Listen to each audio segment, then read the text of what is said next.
Hello, you handsome humans. This is one of my very favorite things in the world. It's one of my favorite programs that I deliver around the world, and it's my favorite map. Oh, I said it. I think it's better than Tribe Triangle and archetypes, any other change management theory or therapeutic framework. This is the one that has stood the test of time, and it's called The Hero's Journey. So, this is something I was introduced to earlier in my life, and it landed with me in a very significant way, partly because it's mythological, and that's part of my upbringing. However, mythology exists as a framework to be able to explore some of the deeper topics of human existence. And so there's never been a culture without a mythology. And the synthesis of all that was done with incredible brilliance by a man named Joseph Campbell. He's a mythologist, and he studied all the comparative mythologies, cultures, spiritual practices of many different areas around the world. And it appeared to him that in all of these different cultures, we seem to be sharing the same stories. And he referred to this as the monomyth, that there seems to be this framework of events and characters and transformations that happens in the same sequence across all of our great stories. So the monomyth is the hero's journey, and it's becoming popular today, which is really exciting to see because it is a treasure trove of human development. It provides us the map that allows us to navigate our world. It operates at every level, from the micro to the macro. Every project that we're on during a day has a little hero's journey arc within it. And then we look at our weeks, we look at our quarters, we look at our years and our phases of relationships and careers, and ultimately our life as a hero's journey. So, this is the master map to rule them all, and it dovetails perfectly with all of my work, including the that tribe triangle and archetypes. They're both kind of embedded in this system, and whatever your worldview and helps you guide your life, if you get a familiarity with this map, my guess is that it will dovetail nicely for you as well. So, this is one of the greatest things that I do it with all my executive coaching. I've done this with Disney and Red Bull, and it's really cool to be able to bring out some of this truly ancient and powerful elder wisdom to organizations today. And so, thanks for joining me on this one, the hero's journey. All right. All right. So the hero's journey is this massive map, and again, maps are things that are symbols that we use in place of the actual topics or areas or projects that are too large or too complex to fully understand.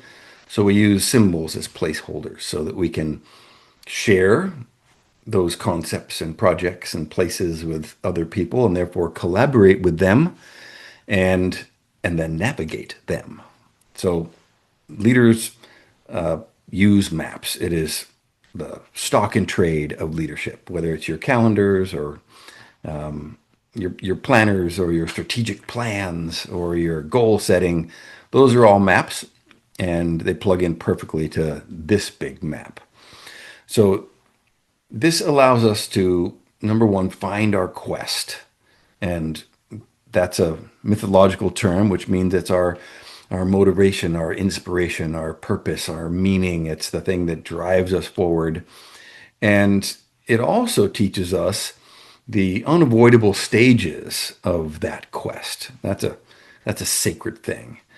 And and then it allows us to return home with the treasure from that quest. And I want to, I'll pop out and unpack this just briefly for you for a minute. Um, every every great quest is launched out of need.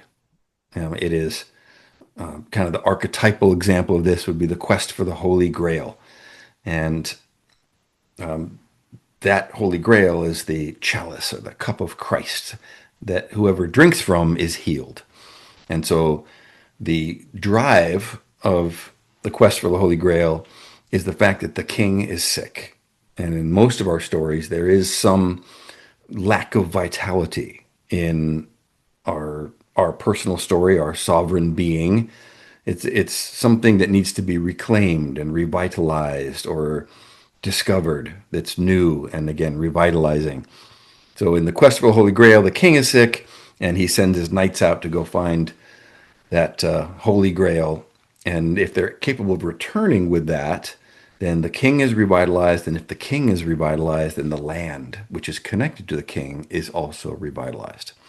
So, not a big jump to see that in our lives as well, whether that's in your career, your fitness, your finances, your relationships.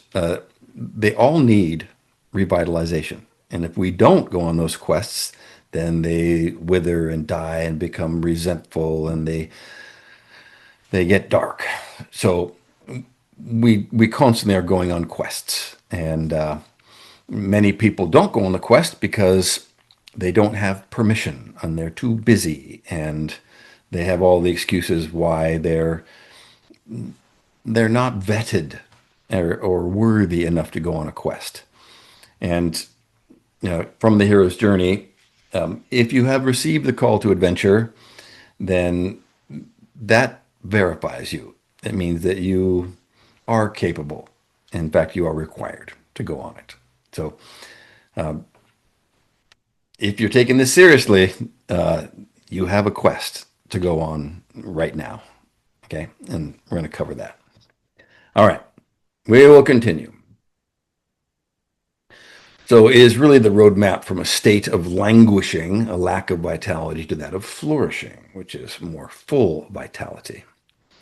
So when we're looking at the quests that we have received or are receiving a call to adventure to go on that quest, there's four of them. This is also a map, and this comes from my archetype work when I'm looking at a holistic life or a holistic strategic plan or a holistic leadership development program for your people or your family or for yourself. Anytime that I hear the word holistic, I'm immediately dropping in those four big archetypes because that frames a human existence. So these four heroic quests are drawn from that map. That's our first tie-in with the archetypes, and there's many more. So the first one is your future. This is your sovereign house. It's your career, it's your expression, it's your innovation, it's your creativity, it's passion. Okay. So that's your future. Number two, your fitness. This is your warrior house. And it often coincides with your fitness. However, it can also be setting healthy boundaries, ambition, competitiveness, drive, any of those things. Number three, these are your finances or even your faith. This is the magician house. This is detailed mastery, efficiency, the growth of things in a structured, sequenced way. And all of that is very important. Okay. So we tend to, in our culture, dismiss focusing on finances while we're still obsessed with it. And it's a valid point because finances are the coin of the realm for our time. And if you have your finances in place, then you can claim your freedom of your time and the freedom of your people and the freedom of purpose. So finances are important. And then lastly, we have our family. This is our lover house. This is a sense of belonging and relationships and connection. And it's also the source of our resiliency, our engagement, retention with our people. So when you're thinking about a diagnostic snapshot of your life, uh, how's your future slash career? How's your fitness? How are your finances? How's your family? Right? That's everyone in your life. That's your family. And I've never met anyone who didn't have a quest to go on in at least one of these categories. So consider this your call to adventure. At the center of all of these quests is an antagonist, a nemesis. And in many of them, it's a dragon. And dragons have a strange place in our shared mythologies as a species, in that almost every culture has dragons. And of course, there hasn't been dinosaurs for 65 million years. So why is there dragons in all of these stories from China, Europe, Mesoamerica, Mesopotamia? Almost every culture has these giant, terrifying beasts that hoard gold. And that dragon sits at the heart of all of your heroic journeys and quests. So, why do dragons hoard gold and why are they universal? It's because they represent everything you fear. They're nocturnal, they can hunt in the dark, they never die. They just shed their skin and transform into something else. So, they're scary. And they also are the thing that we have to overcome because everything you want is on the other side of fear. So the dragon's going to play an important role in your journey, and you have one. So the hero's journey is a map, and it is the super map for leaders on this journey of greater growth, service, vitality in your life. And all good maps will answer these following three questions, and these are the important ones. So, like all of these workshops, I'm going to encourage you to take notes, right? Because otherwise, this will float away into something that was just interesting and not transformational. So we need to integrate information, and we do that by writing and speaking. So if any of this is hitting you in your gut, in your heart, pause it, jot down some notes, okay? Otherwise, we lose it. This primary leadership tool. All right. So question number one: where am I now? Where are you in your career? What's great? What is languishing? Where are you in your fitness? Where are you in your finances? Where are you in your family? You need to know where you are on the map first before any journey can commence. So, whatever those quests you're on, where are you? You need to write that down. What are the things that you can value and celebrate and be grateful for? And then, what are the things that are a source of stress, dissatisfaction, resentment, envy, whatever those things are? Okay, this is closing the gap between who you currently are and who you could be, which is kind of the hero's journey function as well. Question number two: once you've figured out where you are on the map, what do I need to go on to next? What's the next thing? You know, because a map has a start point, and then you orient the map, and it's like, oh, I need to go here. This is the direction or the azimuth that we need to follow. And question number three is not what do I need to do, but who do I need to be? This is the universal question for leaders and parents and successful humans, because who you are is really the source of what you're going to do and how you're going to do it and why you do it. So, who do you need to be? And that's really the big question for the hero's journey and leadership is this quest for transformation, initiation, intentional change, innovation, adaptability. It's growth and development, and therefore a greater service that we provide to the world. So, who do you need to be? Again, that's an archetype related question and also a hero's journey related question. And like all maps, the best time to have one is before you go on your journey. However, it's never as easy as that because we're on our journey. Those four categories: future, fitness, finances, family. You are on a journey. You either are languishing at the start, or you're somewhere on the heroic quest. So you don't often get the map before you start. So the next best time is now. Whatever you're doing in your life, utilize this map, this workshop as a means of moving to acceptance, of understanding, and then crafting a way to be that will address those issues. So I'm going to start building the map for y'all. And if you're taking notes, which I highly recommend, like draw this map because then it'll be yours. Okay. I can't tell you how many times I've drawn the hero's journey at a workshop or an event or a moment waiting. So the world can be divided into kind of a binary viewpoint. Most things can. Useful tool, right? We have fear, excitement. We have accountability, shame. They're kind of the same thing, but they're a different version based on the perspective that you come from. So when we're looking at the universe, reality, the world, we have the known aspect to it, which is the things that we understand and we live in most of the time. It provides us structure and control and order. It gives us the opportunity to master things and integrate them in our life and put them where they're supposed to be. And if it is vital, we have bravery and intimacy. Okay, so that's the known world. It's where we like to stay, safe and secure. However, there's also the unknown world or the special world, as Joseph Campbell calls it. And this is the place that we don't like to be. This is nighttime. This is shadow. This is chaos.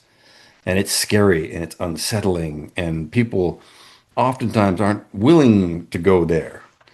But we need to, because that's where energy is, revitalization, it's magic, it's the exploration of the new and the discovery of the valuable.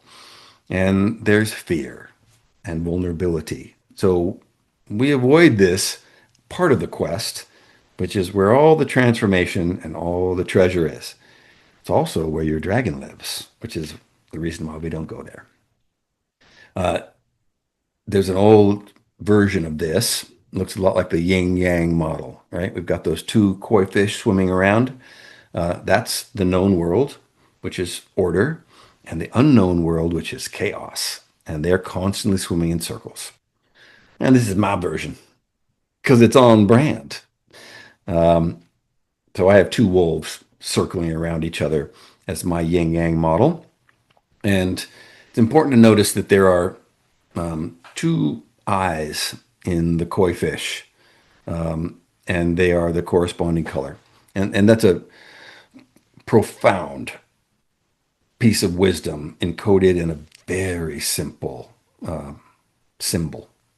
So in that dark koi fish or wolf of chaos, there is an island of structure, order, support, allies, wisdom. And that's our goal when we go on the quest. Is we need to get to that island first, or we will drown in the sea of chaos and wake up back in the beginning of our quest, tired on the shore. So we got to get to that island. And you'll notice there's also a little island or eye of chaos that is in the known world of structure and order. That's revitalization.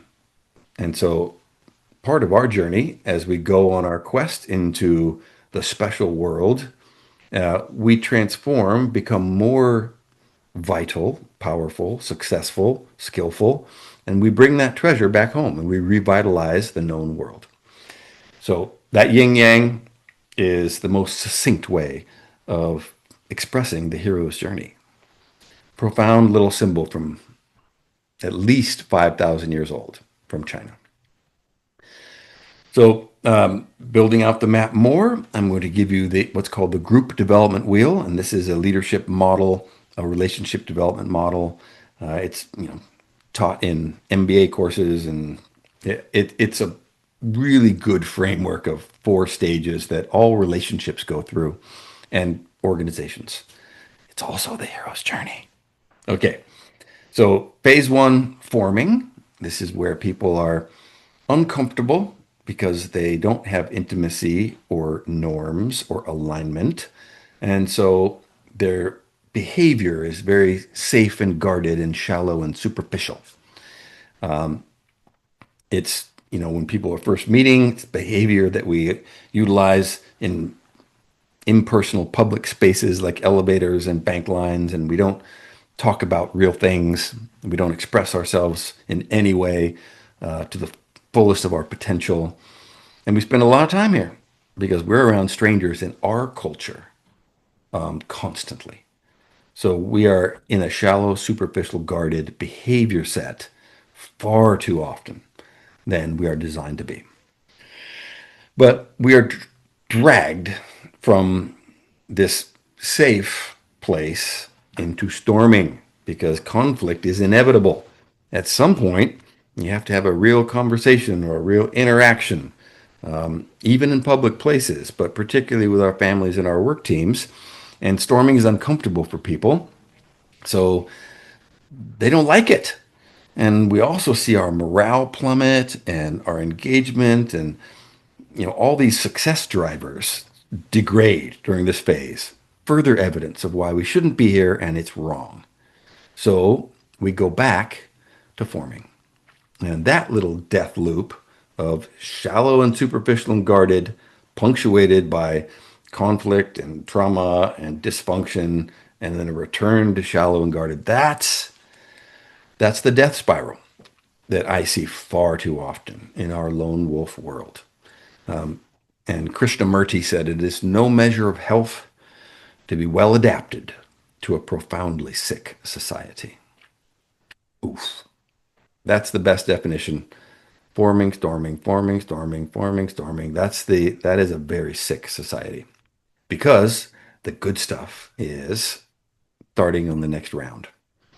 And if we can get through storming, if we can stop trying to win battles and focus on winning wars, if we can stop, you know, winning every argument to resolve conflicts, if we can finally get to that agreement, collaboration, compromise, alignment, then we get to norming. So norms are shared sets of beliefs and behaviors. And norming is a very good place because you see engagement, morale, and innovation, and decisive actions, and all the great stuff that makes us feel wonderful about ourselves and each other and our projects.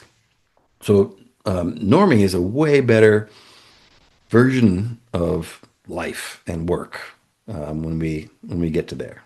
And life is work. Work is life. It's where we spend most of our time, so it's very important. The risk of norming is that because it feels so good, we want to stay here and we become complacent and we start repeating the same things over and over again. And that's not the way life works. We have to adapt to thrive. We need to revitalize, we need to innovate, we need to transform. So our quest is not done. And so if we do become complacent, we wake up back at forming. We got to do it all over again. So the only way out is through.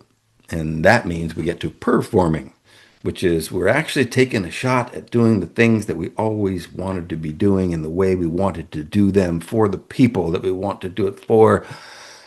Performing means we go public, means we get in the arena, means we take off all the bumpers and the safety, we play for real.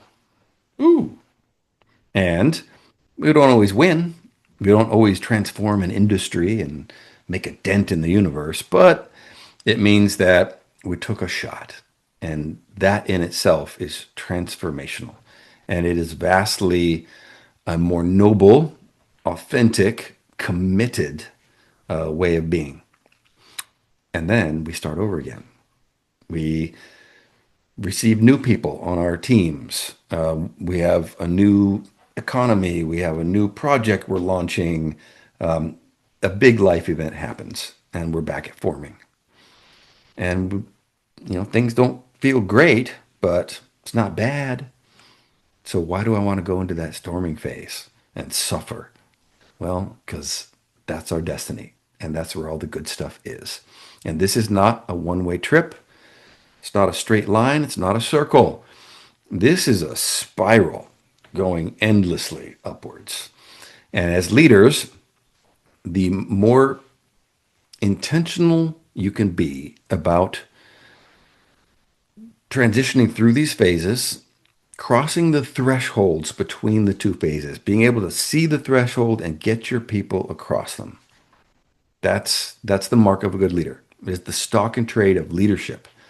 Do you understand this map? And can you guide, shepherd, coach your people, your family through and across these thresholds into that are a necessary journey that we're all on? All right. So that's the nerdy leadership version. And this is the version with dragons. So the stages of the hero's journey correspond directly with the stages of that group development wheel I just covered and many other four-phase systems. Okay, it's pretty cool. This is even the stages of grief. I'll go over that later too. I mean, it's kind of profound how this map is the structure that so many of our belief systems and philosophical stuff goes through. And so that forming stage is actually the call to adventure. It means that we have received um, the strong message that it's time to reclaim something that was lost, a way of being, a focus, a there's no longer flow state, no longer passion. And at one point, life was that, but somehow it's degraded into this shallow, repetitive, unfulfilling series of events throughout the day and the week and the year. Ooh, that's when did that happen? Happens, right? We look at ourselves in the mirror and go, "How did I get fat? When did this happen?" It's any point in your life in that holistic framework that we need to revitalize something. That's your call to adventure. Okay. So sometimes it's as sexy as, do you want to take this job to Borneo? Oh, that's a big call to adventure. Classic. But usually it's a little bit more subtle, and that's a better application for the hero's journey. Luke Skywalker, starting the whole Star Wars saga, standing on the desert planet, looking out the twin setting suns, and at sunset, and he's like, I felt like there was something more for me in my life than being on this farm with his uncle. It's Harry Potter under the stairs. It's Dorothy in Kansas. It's always that start point of Rocky wondering like, why am I just this thug in Philly? Like I at one point I wanted to be a champion of the world boxer. When did this happen? So all those heroes receive a call to adventure. Do you want to go train to be a Jedi? Do you want to go to Hogwarts? Do you want to take the ring to Mordor? Do you want to go find out how deep the rabbit hole goes, Neo? And most people go like, heck yes, of course. If somebody asks me to be a Jedi, I'll go be a Jedi. But would you? Would you quit your job? Would you radically transform your life?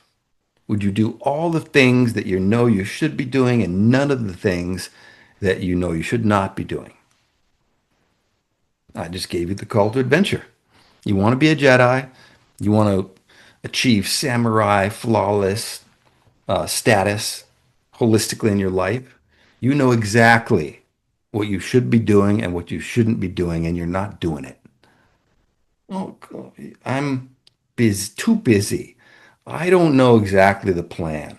I don't have support at this point in my life. We have all this litany of excuses, and they're the same excuses that the heroes use in the books and the movies. I can't go train to be a Jedi. I've got work tomorrow, right? Oh, I don't want to go with Neo and the Matrix out on the ledge for some crazy idea. I'm not going to go do that. Rocky says, I'm just a bum. He's offered to fight Apollo Creed for the championship of the world, the dream of every boxer ever. And he goes, no, I'm just a bum. And we've all used that one at some point. Who am I to write a book? Who am I to do this? Who am I to do this? So those are all our excuses. That's why we refuse the call. That moment in all of these great heroic characters' story is a form of absolution. It is a forgiveness from our ancestors saying, hey, you're okay. Yet none of us said, I'll quit work and go be a Jedi. None of us did a Rocky training montage. Like, it's all good. You're still hero potential. So cut yourself some slack. All right. And I love that. It's almost quaint. It's such a personal gift from every single man and woman that generated and told and retold these stories across time. It's a little bit of compassion and love. It's just a remarkable, cool moment. So now I'm going to talk about your dragons. Okay, this is the thing that is stopping the quest. All those excuses are really based in fear of a bunch of stuff, but we're going to bundle it in two categories. Your dragon comes in generally one of two flavors. One of them is born of a fear of abandonment. Oh, that's a big one, right? Fear of abandonment. Almost all these characters, um, whether it's Batman or Harry Potter or Superman, they're all orphans. Dorothy, she's an orphan, has to live with her aunt and uncle. Luke Skywalker, orphan, has to live with his aunt and uncle. Dun, dun, dun, dun, dun, dun, dun. And that that doesn't mean we have to really be orphans. Our parents died in a traumatic fashion early on and crippled us. It's the fact that we're disconnected from ancestors. We're floating in a time and a place and a reality that we're not grounded, we're not supported, we have no coaching, we have no elder wisdom and authority and a deep shared culture of our past that we're an extension of, and we're connected to the future. That's powerful. And most indigenous cultures have a deep connection with their ancestors they're watching them. They're there all the time. They have a relationship with their ancestors, as well as the acceptance that their behavior is echoing into further generations. It's an unbroken chain. Many Native American cultures make decisions based on 3, 5, 7 generations in the future. So that doesn't exist in our culture. And I believe that's a big driver of our orphan shared mythology. And that fear of abandonment is one of the big core fears. It's why we don't take risks with relationships, and I'll be unloved and I'll be abandoned and I will die. That's kind of the old story of abandonment. If you get isolated and alone in the wilderness in any of our human history, you die. If you're excommunicated from your tribe, it's a death sentence. So it's a very real fear. It's very deep. It's not, I will be lonely. No, you will die. And that fear of abandonment is deep and pervasive if you excavate a little bit. The second big fear or flavor of your dragon is a fear of inadequacy. Imposter syndrome. Who am I to fight Apollo Creed? Who am I to be a Jedi? What if I'm found unworthy and it's all true. And I'm somehow core flawed. I have an unhealable wound that will stop me from ever being like these successful people out there who all have tremendous careers and they're in shape and they have money and they have great relationships. Somehow I'm not capable, worthy, skillful, blessed to have that. So I don't. I don't want to be revealed as an imposter. I don't want to go out and actually have people see that and because it's the truth. So fear of inadequacy. Those are your dragons. Okay? And at this phase in the story, the dragon's not even in the story. It's just the potential presence of it. Because if, as long as I stay here on the farm, um, you know, Luke Skywalker or Dorothy living on the farm, if I just stay under the stairs, if I just do my job, then that dragon won't get me. So at this point in the story, it's this big, looming, dreadful beast. And I want to keep it out there. Okay. But if I don't go on my journey, um, nothing ever happens. Uh, my favorite quote from Women Who Run with the Wolves, great book. Uh, a mother to her daughter. You must go out in the woods. You must go out. For if you don't, things will never happen and your life will never begin. You must go out if you want things to happen and your life to begin. So we have a destiny to go do that. And if we refuse the call with all of our excuses and stories and fears, then fate will escalate. Click, click, click. Oh, you're not going to go now? How about now? Still not going, huh? Now. And eventually, fate starts ratcheting it up her stick because she's bringing two by fours to help you build a life or two by fours to beat you with it, and she will not be stopped. So, oh, you've got family and work, Luke Skywalker. You can't go on your quest? Well, let me just remove those for you. Oh, you're not leaving your old story in Kansas, Dorothy? How about I just yank you out with a tornado? Right? So you're going on your quest, and it's either we're dragged across that threshold or we do it with the least resistance possible.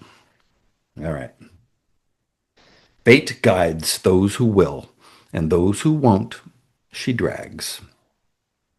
Write that one down, folks.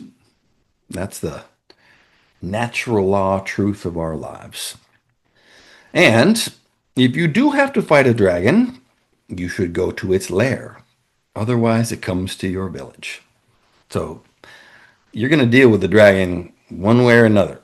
You're going to make time for your fitness, or you will make time for your illness. You will make time for your vitality and your career, what you want to really be doing and impact in the world, or you're going to deal with a slow decline of ambition and fulfillment and meaning, and you'll be forced to address that in a different way.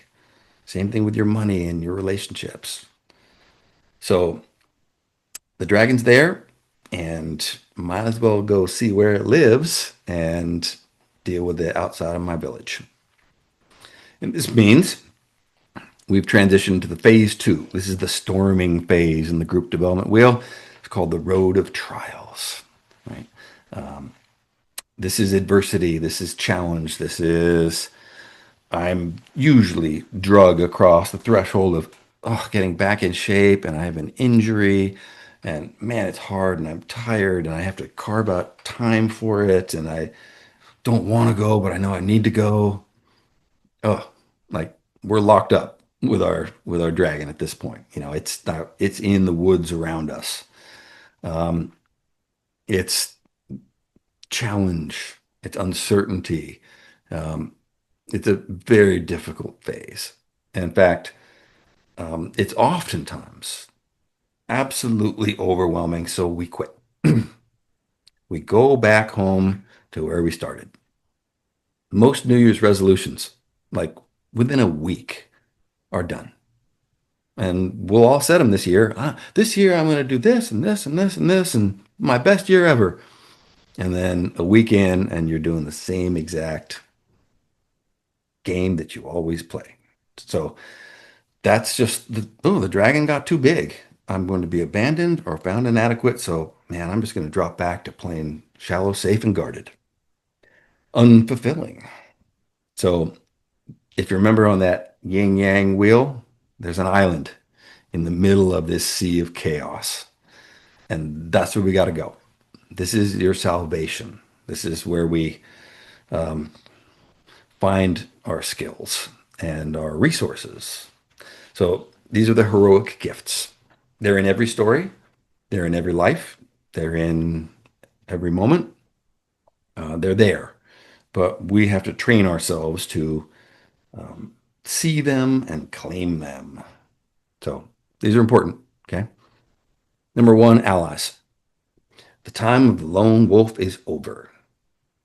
There is no lone wolf now, ever has been, ever will be, that has the skill set to be able to navigate the hero's journey alone.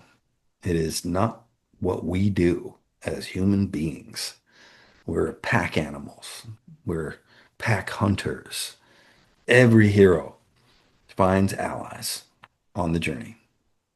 Luke finds his allies, big shaggy guy, um, analytical person, humor person, da, da, da, da. Those are the archetypes. Okay. And you need them. You need different people to support you. Uh, Harry Potter finds his same characters. Dorothy, Wizard of Oz. So you guys are a little crew.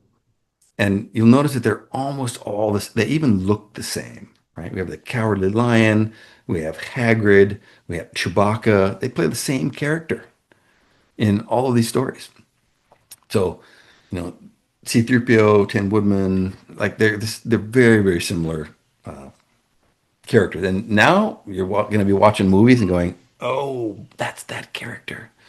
Anyway, we need the allies. They provide us support and accountability. Without it, we crater. Number two, elder wisdom. Yes, we have access to all the world's information, but information is just stuff that we drowned in today. Wisdom, we're starving for. So elder wisdom is the thing that actually works and it makes sense. Ah, and it's applied, right? That may be the bigger one. It's this applied, and uh, we don't receive that till we're on the quest because that's how you integrate it. We'll unpack that more. And lastly, supernatural aid. This is as deep and as big as you want to take it. They it could be capital G, God, something that we can surrender to and supports us and guards us, guides us. Great. Works for a lot of people and has always worked throughout the history of mankind. We've always had a spiritual system, and you do too. Um, it may not be clear, but it may be very clear. Whatever it is, there is a spiritual system that is bigger than us. You can go small with this too. Some, our remarkable genius, just almost even professional medical people can't grasp the totality. You have to specialize and understand that little piece of the human physiology. Our eyes have a reticular activating system. They automatically see what we are dwelling upon. It's the red car theory. It's like when you're thinking of something, you just start to notice it everywhere. It's always been there, but our eyes do that for us. Our bodies can heal. It's that's supernatural aid. because it's something that you don't fully understand how all that works, but you go, it works. It's amazing. So let me surrender to it. So those three things, allies, elder wisdom, supernatural aid, they all support us and they empower us to survive during this arduous time. With the dragon swirling around our camp, abandonment, inadequacy, oh no. And instead of running back to control, safety, the ordinary world, we can stay here in this transformational new time because we have these things. We're on the quest. We're actually doing it. And these are also connected to the reasons why people don't go.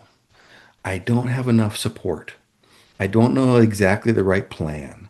I don't feel like I'm worthy. Like all those are examples of allies, elder wisdom, supernatural aid. You don't get them until you're on the quest.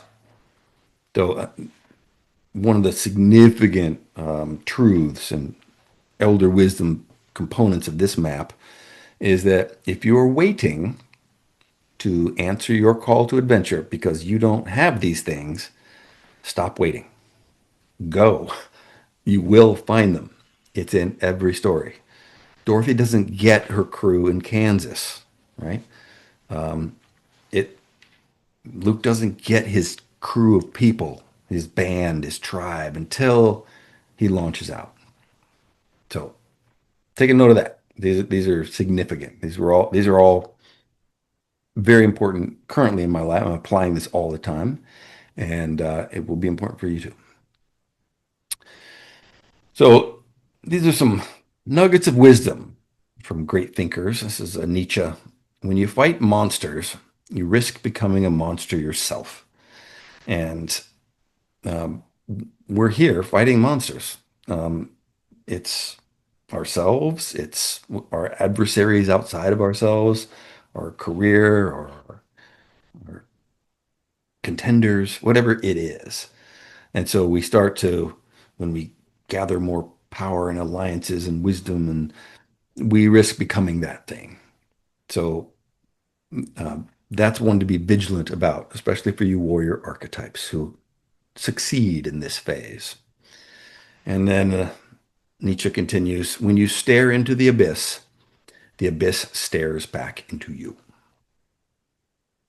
Which brings us, don't worry, I'm going to unpack that, to the threshold, the most important threshold of this journey. They're all important, but this is the transformational one, and it's called the abyss. Okay? So the abyss is the dark night of the soul. It is the defeat of the main character.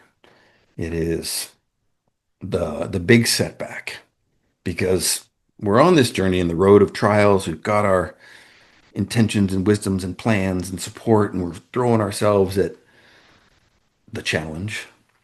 Um, and we're actually brave enough to go, I'm tired of running from the dragon.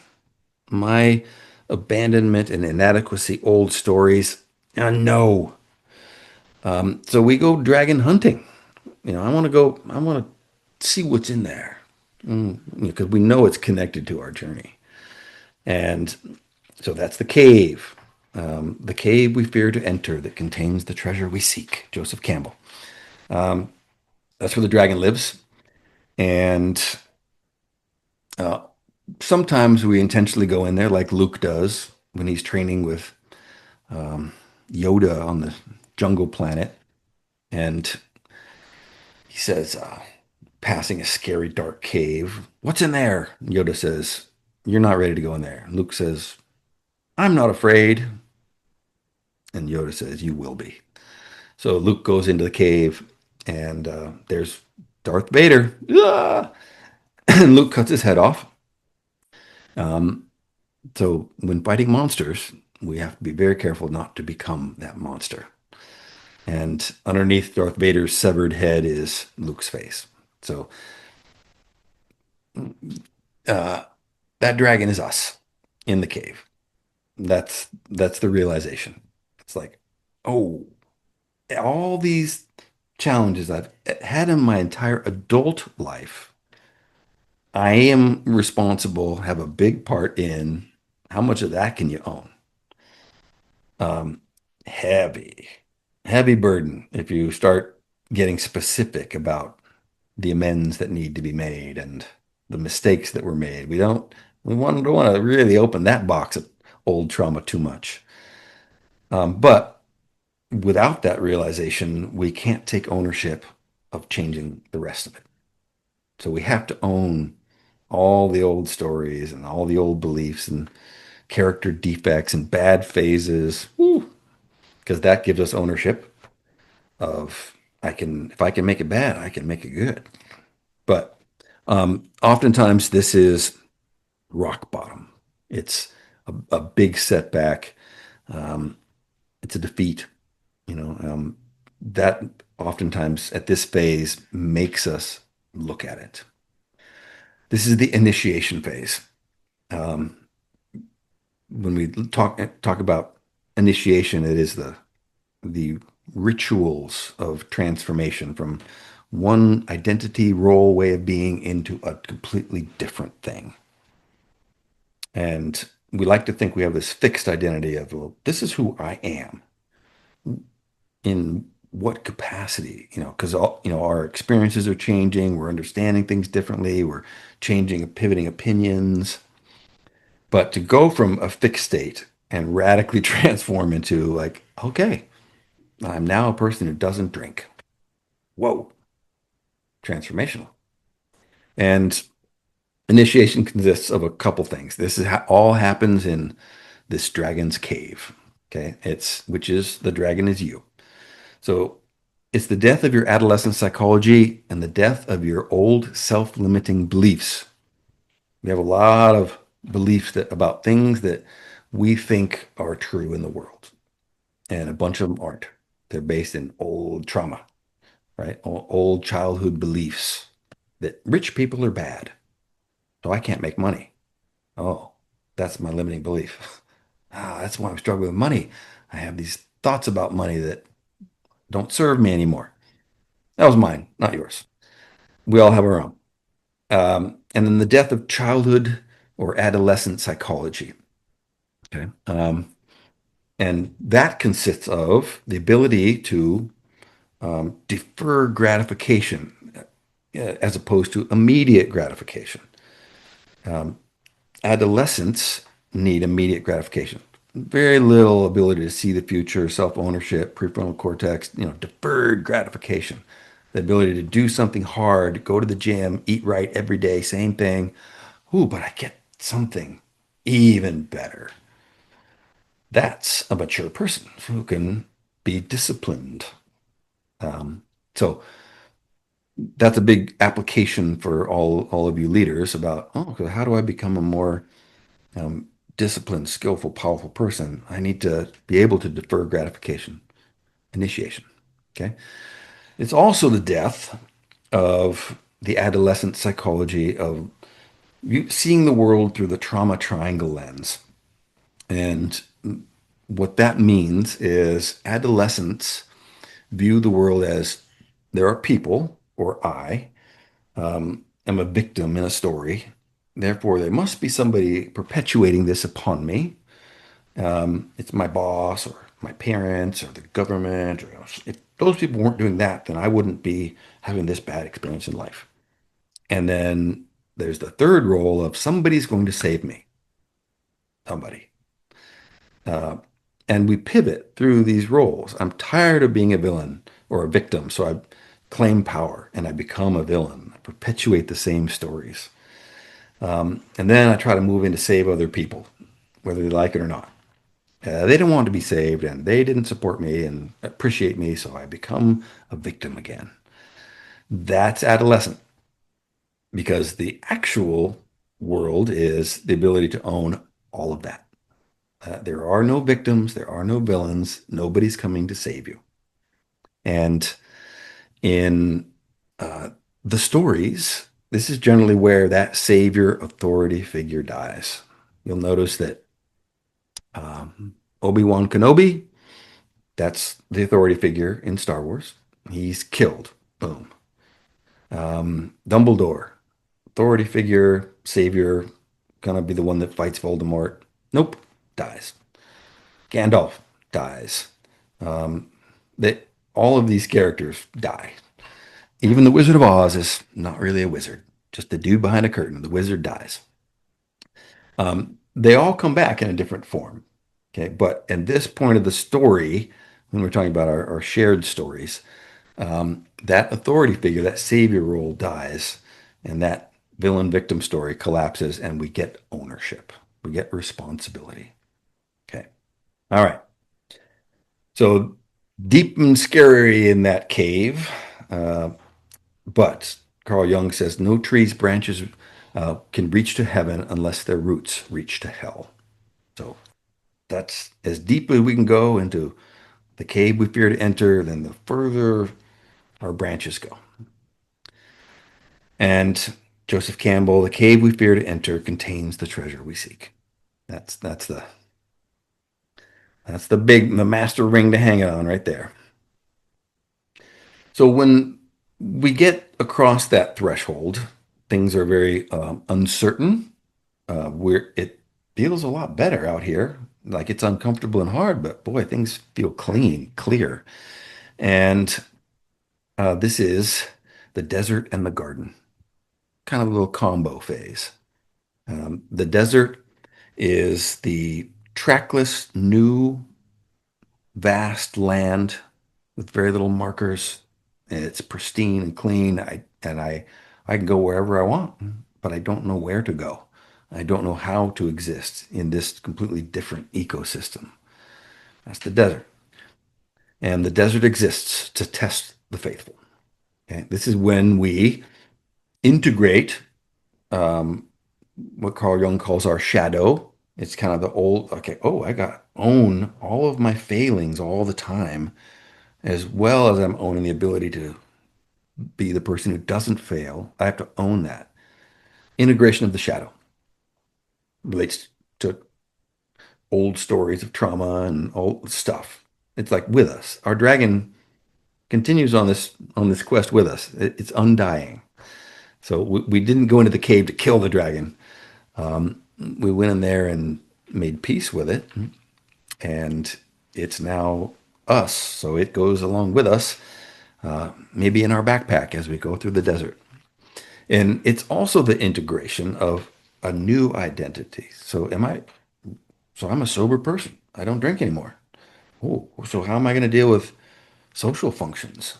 How am I going to do if I'm an honest person who gives direct feedback? Well, here's my moment where I'm supposed to do it. Like, okay, I'm that guy. So that new identity is takes time to integrate. And that's why when the Jews were emancipated from tyranny and slavery in out of Egypt, there's a desert. And as the crow flies, it's about a 2 weeks journey. But they spent 40 years integrating the shadow of their slave identity, how complacent they have been, how weak they became. And then integration of the new identity. Oh, we're free people. So what do we do as free people? How do we behave? Where do we go? Takes time for that. So that phase is important. It's significant as you're going through all these transitions. And the life of your fruit is your own doing. All right. Where do you want to go, and how do you want to go there, and with whom are you going? Like those are the big questions. And the those Jews on the desert journey had a couple things. They had a pillar of smoke by day, a pillar of fire by night, and that was on the horizon. That was their North Star that guided them towards the promised land. That's your vision. That is the vision, the clarified, stated, aspirational vision of your life. Also, your organization's life and your family's life. If you don't have clarity around your vision, and it's just, well, it's just sort of better than what my life was, You can't navigate this phase. You're forced to clarify your vision or quit. A lot of people do. And secondly, the Jews received the commandments. This is their values, their norms, their code by which they live by. You need to get clarity on this, or you will not cross this desert into your new identity. You need to have a new vision that's clearer and more aspirational, and need to have very strong core values of this is who I need to be to get there. All right. When we have integrated that new identity, we're no longer in the desert. The desert actually is beautiful. It is a lush land now. Like what you thought was a lot of desert period has now become verdant, and we're in the garden. Uh, this phase, this is deep into norming on the group development wheel. This is where things are good. Remember, morale, engagement, innovation, accountability, all goes up in this phase. So the garden is where we get to reap the benefits, and life is tangibly better. You're more in shape. You're making more money. You have a better relationship. It's great. But you have to work just as hard as you have the rest of the journey. And this is the big mistake is people become complacent because in the garden you work. You water and you weed. You water and you weed and you water and you weed. Um, because it's not peace that you're in. Uh, it's creation and growth. Because we that's a false binary. You know, not having war doesn't mean that it's just peace. It means vitality. So we have to keep watering and watering and watering, and we need to weed those old bad habits because they're going to crop back up again. Seneca said that the richest soil grows the rankest weeds. In the garden, you have rich soil. We have good resources, more money, more time. You got to manage that carefully because when we become complacent, then those things that we had beaten with our discipline and our drive and were compelled, those are no longer there. So we can slip back into immediate gratification. Let's rest on our laurels. Let's take a nap. And when that rabbit takes a nap, he wakes up back at the start of his journey and the tortoise passes him. All right, water and weed, water and weed. Um, the last phase, this is war and return with treasure. So um, this is when we bring the grail home. We're like, hey, I hope this thing works. This is who I am. This is what I do. This is a shot at performance on the group development wheel. And this is the arrival of purpose in our life, where we really start to get some clarity around, all right, this is actually my purpose. And my definition of purpose is when your passion serves your people. Okay. So that's the important sequence. Passion does not mean I'm excited about something. It means to suffer. Literally in Latin, it's like the passion of the Christ is his suffering. So don't forget that this journey was started of, oh, I was afraid of being abandoned and I was feeling inadequate. Like that's passion. And as we go through that journey of realizing that, boy, those are not terminal diagnoses. Those are actually kind of gifts. I use those. And inadequacy is the story of every great athlete you've ever seen. You know, Michael Jordan was cut from his high school basketball team. Tom Brady picked in the 26th round. That that hurt, that wound, that passion is the thing that propelled them to greatness. So yeah, yeah, though we become versions of ourselves that have addressed a lot of those things by needing to address those things. Big vitality.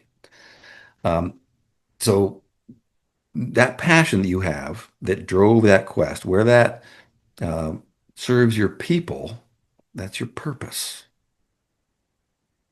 So Joseph Campbell says, we are not on this journey to save the world. We're on this journey to save ourselves, but in doing so, we end up saving the world because the influence of vital people vitalizes. So when you're a different, better version of yourself, it impacts every person that you touch, every project you're involved with, everything that happens in the world is better because you are. And that's our gift of revitalizing the ordinary world. All right. In many ways, that connection between your passion, your wound, and how it made you great, that's you riding your dragon. That dragon that was your nemesis is now your greatest strength. And everybody knew you don't talk about Tom Brady before the game because he'll get it on a news clipping, he'll cut it out, he'll put it on his mirror, and he'll use it as fire to burn you down the next game. The coaches would tell players, keep absolutely, don't mention Tom Brady. We don't need to have that monster on the field. So that wound becomes your dragon that you ride to battle. And that's one cycle through the hero's journey. Many more to come. The archetypes are connected to all four of these phases. Call to adventure, that's the lover phase. They heal, they regroup, and then they become risk averse.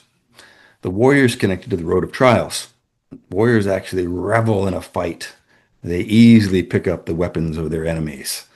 And powerful, robust, disciplined, growth oriented, but can become sadistic and judgmental very quickly. The magician, this is the desert and the garden. It's understanding things like your vision and your values and clarifying structure and the growth of things. It takes the lover's healing and passion and then forges it through the warrior and then molds it with the magician. That's the magic sword. That's Excalibur. And that sword is given to the sovereign, which is purpose. That's outward facing. And generally, psychologically, these archetypes develop in this phase as well. The lover develops first in babies, even. You know, they're nurturing and they're intimate and connected and all those things. And the sovereign develops last. That's the ability to have executive thought and deep spiritual understanding grounded of purpose and vision. That's sovereign. So archetypes connected to hero's journey. Stages of grief. Flawless hero's journey. There's a problem. We have denial and avoidance. We move to anger, road of trials, the warrior, and then we bargain. Well, what if I only drink on the weekends? Ah. And then we move into depression, which is the desert. Like, oh, I'd rather go back to Egypt and be a slave than deal with this awful desert. And they tried that. So depression and then acceptance. These are the stages of grief, and they track right along with this master map. The sequence of priorities around drives and reasons. We begin with motivation. I want to get in shape. I want to be. We move into discipline, which is, all right, David Goggins, I need to be. And if I don't, I'm a bad person, so I need to be. And then we move into systems. They're more powerful than discipline. In the same way, discipline is more powerful than motivation. This is I will be. This is I'm going to build a schedule. I understand my workout plan. I track my macros. Boom. We're in way better shape. We're actually engaged with our finances. Whoa, it improves. That's the power of systems, better than discipline. And then the higher version of that is I'm in service, honor, duty. It is a tidal push of behavior success. I am. I want to be, I need to be, I will be, I am. Purpose, return with treasure.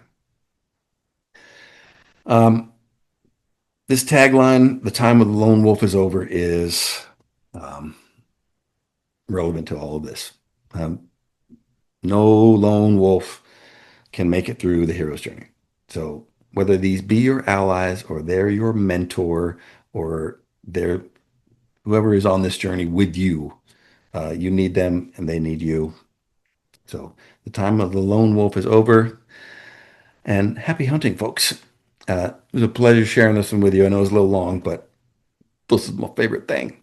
So I hope there was half a dozen things that you wrote down and are going to launch or facilitate to ease the way your hero's journey. Take care.